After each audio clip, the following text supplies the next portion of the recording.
ጤና ይስጥልኝ ውድ የቻናሌ ቤተሰቦች፣ ዛሬ በአገራችን ለሚገኙ በርካታ የቤት ባለቤቶች በተለይም የጨረቃ ቤት በሚባሉ ይዞታዎች ላይ ለሚገኙ ዜጎች ትልቅ እፎይታን የሚሰጥ እጅግ በጣም ጠቃሚ መረጃ ይዘንላችሁ ቀርበናል። የፌዴራል ጠቅላይ ፍርድ ቤት ሰበር ሰሚ ችሎት በጨረቃ ቤቶች አፈራረስ ዙሪያ አዲስና መሰረታዊ ውሳኔ አሳልፏል። ይህ ውሳኔ ምንድን ነው? ለእናንተስ ምን ፋይዳ አለው? ዝርዝር መረጃውን አብረን እንከታተል።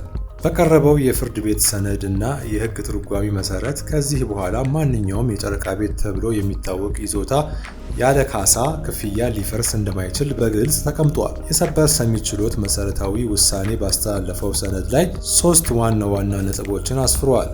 አንደኛ፣ የካሳና ተለዋጭ ቦታ መብት።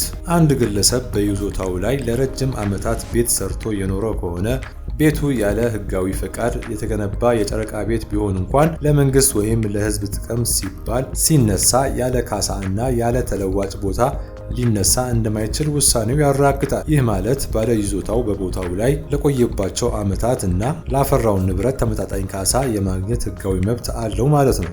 ሁለተኛ፣ የህገ መንግስታዊ ጥበቃ። ይህ የሰበር ሰሚ ችሎት ውሳኔ መሰረት ያደረገው የኢትዮጵያ ፌዴራላዊ ዲሞክራሲያዊ ሪፐብሊክ ህገ መንግስት አንቀጽ 40 ነው። ህገ መንግስቱ ማንኛውም ዜጋ በጉልበቱና በገንዘቡ ያፈራው ንብረት ጥበቃ ሊደረግለት እንደሚገባ ይደነግጋል። በዚህ መሰረት የከተማ መሬት ይዞታን በሊዝ ስለመያዝ የወጡ አዋጆችም ይህንን መሰረታዊ መብት ሊጥሱ እንደማይችሉ ተገልጿል። ሶስተኛ፣ የህግ ማዕቀፎች።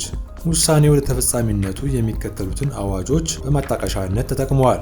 አዋጅ ቁጥር 2721/2004 ከተማ መሬት በሊዝ ስለመያዝ የወጣ አዋጅ።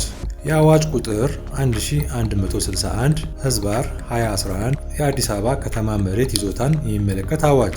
የአዋጅ ቁጥር 182 የአዋጅ ቁጥር 182/1986። ይህ ውሳኔ ለዜጎች የሚሰጠው ትልቅ ትርጉም የከተማ መስተዳድሮች የዜጎችን ቤት ህገወጥ ነው በሚል ሰበብ ብቻ ያለምንም ቅድመ ሁኔታና ያለ ካሳ እንዳይፈርሱ የሚገታ መሆኑ ነው። ማንኛውም አፈራረስ በህግ አግባብና የዜጎችን መብት ባከበረ መልኩ መከናወን እንዳለበት የሰበር ሰሚ ችሎቱ ውሳኔ ያስገነዝባል።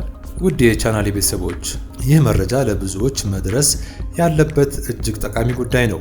መብታችሁን ለማወቅና ንብረታችሁን ለመጠበቅ እንዲህ ያሉ የህግ ውሳኔዎች መከታተል አስፈላጊ ነው። ስለተከታተላችሁን እናመሰግናለን። ለቻናላችን አዲስ ከሆናችሁ ሰብስክራይብ በማድረግ እና የደወል ምልክቱን በመጫን ቤተሰብ ይሁኑ።